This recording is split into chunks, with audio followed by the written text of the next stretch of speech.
Indonesia declared 5 years ago that it wants to be self-sufficient in beef. It's a goal many in the industry here support. Self-sufficient is my dream, not my government's dreams. Yeah. So I want to see, my dream is we can build up our industry. The target date was 2010, but instead imports of Australian cattle rose dramatically, from 517,000 3 years ago to a record high of 770,000 last year. It was a boon for cattle farmers in Australia's top end, but it also fed a backlash. Because of the explosion probably, or the very rapid rise in the imports of cattle in the last 3 years, it's become a very noticeable increase, and I think perhaps some parts have got a little bit out of control. Many of the imports were steers ready for slaughter. So this year, to protect the industry, the government's enforced a ban on importing cattle weighing more than 350 kilograms. If you bring in the heavier cattle for trade, immediately trading the cattle as soon as they arrive, then go to quarantine and then sell them in the market, it will disrupt the market, especially when the traders buy the trading cattle at a low price in Australia, while the price in Indonesia are still up here, they would be selling their cattle here.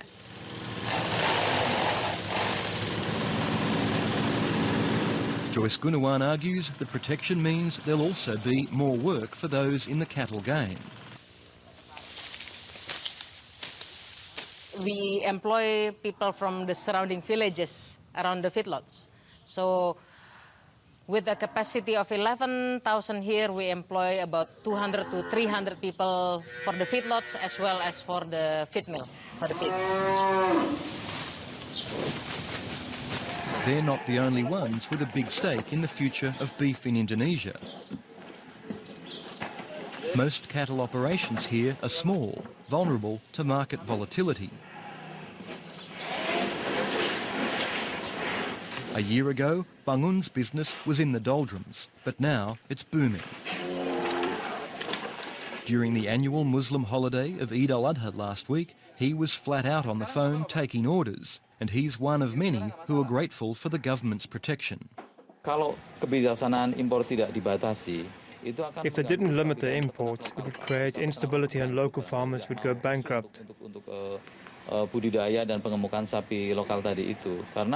They'd lose their businesses because they could not compete with the price of imported cattle. Sapi impor kita beli dengan harga 23.000, sementara sapi kita tuh harus mengikutin harga yang demikian gitu. While not wealthy, the small-timers have strength in numbers. There's more than 4 million of them, and they can't easily be ignored.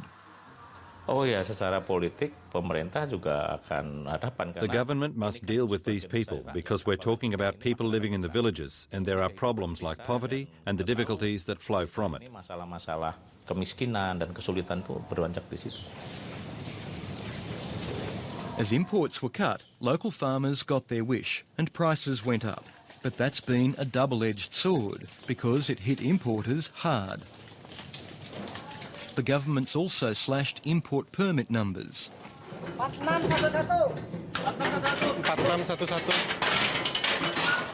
Feedlotter Handi Tanasaputra says the process is haphazard and unpredictable, and the supply chain is in disarray. Yeah, they are screaming, not complaining. They are screaming. Yeah, you can imagine how to do business without planning.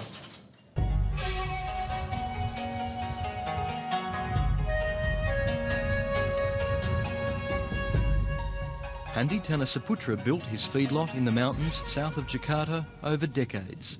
He's weathered plenty of tough times, and he says the new limits are up there with the worst of them. I've been working in this business for more than 30 years. We have more facility and then more workers, more people involved. But now I have to think and plan to decrease everything. The Indonesian government argues the import shortfall can be made up by tapping into the local herd.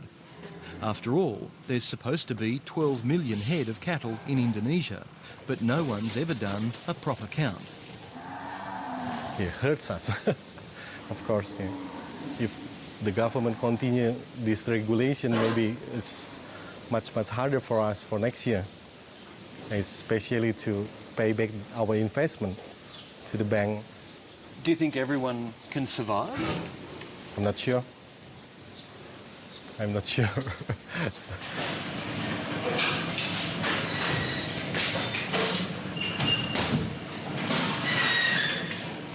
At an abattoir in nearby Bogor, the shortfall is clear, and so is the knock-on effect. We've seen a direct increase in price of probably 10 to 12% of the cost of cattle since the rule's been enforced, probably since June, Matt. Yeah, and that's going up again.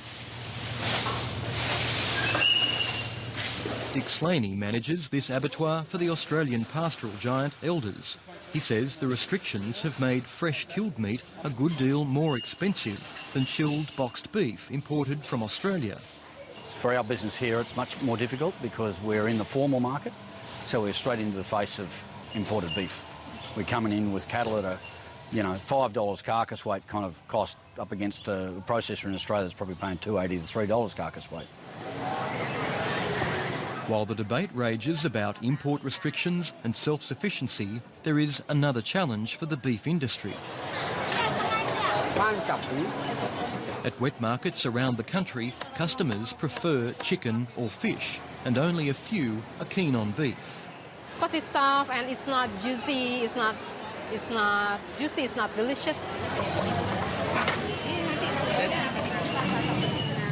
Isye Iriani works for an Australian industry-funded project.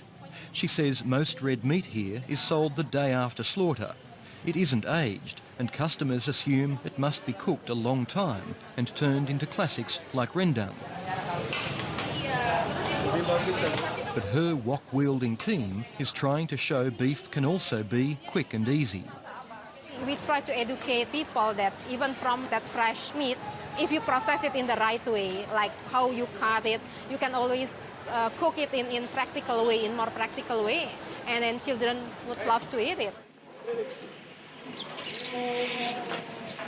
While demand may yet rise, Indonesia aims to slash imports down to just 10% of the nation's needs by 2014. It's banking on its farmers rising to the challenge and making up the difference. But they face at least 4 major hurdles. First, the small players just aren't as efficient as the larger, more intensive operations. Second, even at the bigger feedlots, growth rates are still an issue. Your chopper needs new blades. Yeah, you can't expect a cow to chew through that.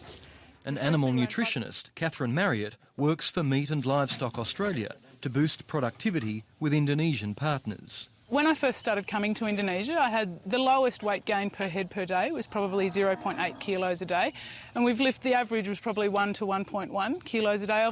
We've managed as a team, the Indonesians and the Australians, to lift the average weight gain to 1.4 kilos a day. Yang di belakang. Steady girls, steady girls. However, for now, weight gains are still well below those achieved in Australia. The third challenge is managing cattle in the feedlots to safeguard productivity. Because in Indonesia it's very hot, and when they get sick with diarrhoea like this one, they become dehydrated, so then they can't fight the bacterial infection that's coming. The farmers here are still learning that there's a direct link between better animal welfare and handling and better beef production, both in terms of quality and quantity. Last but not least, the national herd isn't built for the sort of productivity achieved in Australia. The Indonesian government's offering subsidies to boost breeding, but it's not easy. We spend a lot of time, we learn about how to do this fattening, and then when we change to breeding, that's really new for us. For now, it's a matter of taking stock of what Jakarta's beef plan means for the industry. I think they've got a constituency to look after. That's their first line, and we often say, well, our industry's going to die if you continue along like that, and they say, well, we've got 5 million farmers to look after.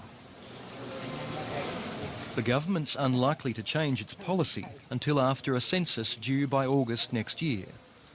Kecuali kalau tadi masyarakat kita ternyata income-nya. Unless the income of our people increases and drastically bumps up consumption in this current program, we don't expect more cattle coming in. We want the domestic farms to grow as much as we've hoped. Kalau dengan harapan peternakan di dalam negeri tumbuh sesuai dengan yang kita harapkan. Ayo masuk. Having said that, there is some flexibility. The government's already allowed in tens of thousands of cattle above its import quota.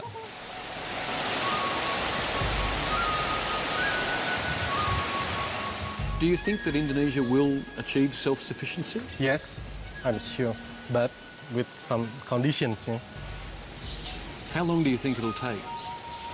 Not 2014, maybe need more than 10 years to do that.